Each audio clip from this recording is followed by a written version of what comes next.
آقا کریم نے ارشاد فرمایا اور وہ صبر کا مہینہ ہے اور صبر کا ثواب سیدھا سیدھا جنت ہے۔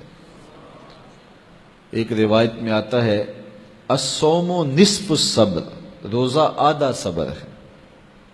تو روزہ رکھ کر کے یہ دولت حاصل کی جا سکتی ہے۔ وشہر المواسات، اور یہ ایک دوسرے کے ساتھ محبت کرنے کا، باہمی تعاون کرنے کا، الفت و رافت کے ساتھ پیش آنے کا مہینہ ہے۔ وشہر یزاد فیہ رزق المومن، اور یہ ایسا بابرکت مہینہ ہے جس میں مومن کا رزق بڑھ جاتا ہے، مومن کے رزق میں اضافہ ہو جاتا ہے۔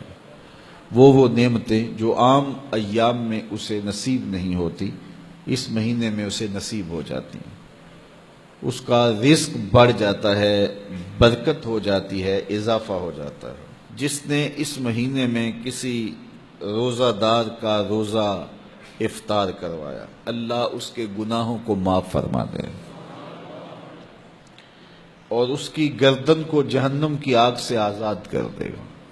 یہ برکت ہے اس مہینے میں کسی کو روزہ افطار کروانے کی۔ کہتے ہیں ہم نے حضور کی بارگاہ میں عرض کی، حضرت سلمان فارسی کہتے ہیں حضور ہم میں سے سارے لوگ تو یہ استطاعت نہیں رکھتے کہ وہ کسی کو روزہ افطار کروائیں، یہ تو پھر امراء ہی بازی لے جائیں گے کہ وہ روزہ افطار کروائیں گے، تو ہم لوگ تو جو اس قابل نہیں ہیں، غرباء ہیں، وہ تو پھر کسی کو روزہ افطار کر کے یہ والا ثواب نہیں کما سکیں گے۔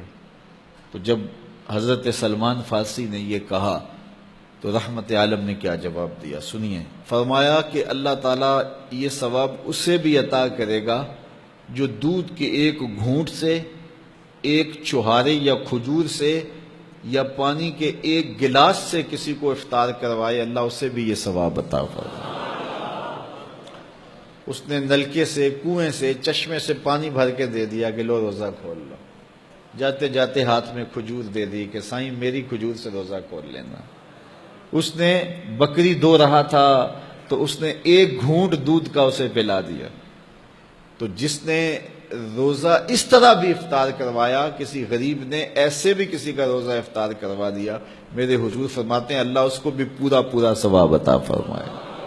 تو یہ تو اس کی کرم نوازی ہے، اس کی رحمتوں کا باڑا بٹ رہا ہے۔ ہاں اگر کسی نے کسی کو سیراب ہو کر کے روزہ افطار کروایا، سیراب کر کے اچھا دسترخوان لگایا، انواع و اقسام کی چیزیں رکھیں، وہ رج گیا تو ثواب تو اسے بھی مل گیا جس نے پانی کا گھونٹ پلایا، جس نے دودھ کا گھونٹ دے دیا، جس نے چوہارا دے دیا، کھجور دے دی، لیکن جس نے اس کو رجایا، اس کو خوب سیراب کیا، تو میرے مصطفیٰ کریم فرماتے ہیں اللہ اس کو جام کوثر عطا کرے گا۔ 50,000 سال کے دن میں اس کوثر کے جام پینے کے بعد اس کو پیاس نہیں لگے گی، حتیٰ کہ جنت میں چلا جائے گا۔ اللہ کی رضا کے لیے ماہ سیام میں لوگوں کے روزے افطار کروائیں۔ یہ جو نمائشی افطار پارٹیاں ہوتی ہیں ان سے جان چھڑائیں۔ ریا والا عمل اللہ کو کبھی بھی قبول نہیں، یہ بات ذہن میں رکھیں۔ بعض کا ہم محنت کرتے ہیں ضائع ہو جاتی ہے چونکہ ریا شامل ہو جاتی ہے۔ بعض لوگ تو ایسے لوگوں کی افطاری بھی کرواتے ہیں جن کے بارے انہیں یقین ہوتا ہے کہ انہوں نے روزہ نہیں رکھا ہوا، تو ان کو بھی بلا کر کے نمائش کی جاتی ہے کہ ہمارے گھر میں دیکھو کتنے بڑے بڑے منصب دار اور عہدے دار آئے ہیں۔ اللہ کے ساتھ دھوکہ نہ کرو، اللہ کے ساتھ کوئی دھوکہ کر نہیں سکتا، وہ اپنے ساتھ دھوکہ ہے۔ جو اللہ کے لیے کام کرو وہ محض اس کی رضا کے لیے کرو، بس بات ختم۔ جب اس کی رضا کے لیے کرو گے تو اس کا اجر کتنا بڑا ہے۔ اس کی رضا کے لیے ایک گھونٹ پانی پلا دیا، ایک گھونٹ دودھ دے دیا، ایک چھوہارا کسی کو دے دیا، اجر کیا ہے؟ پچھلے سارے گناہ معاف۔ کتنا بڑا اجر ہے، اللہ اکبر۔ لیکن قربانی دی، جان دی، رگوں کا خون نچڑ گیا راہ خدا میں، لیکن یہ تھا میری ناموری بھی ہوگی، تو یہ سب کچھ برباد۔ تو جو بھی عمل کرو محض اس کی رضا کے لیے کرو، اپنے عمل کو ناخالص نہ ہونے دینا، اپنے عمل کو خالص رہنے دینا، یہی اللہ کو پسند ہے اور وہ خالص عمل کو ہی قبول کرتا ہے۔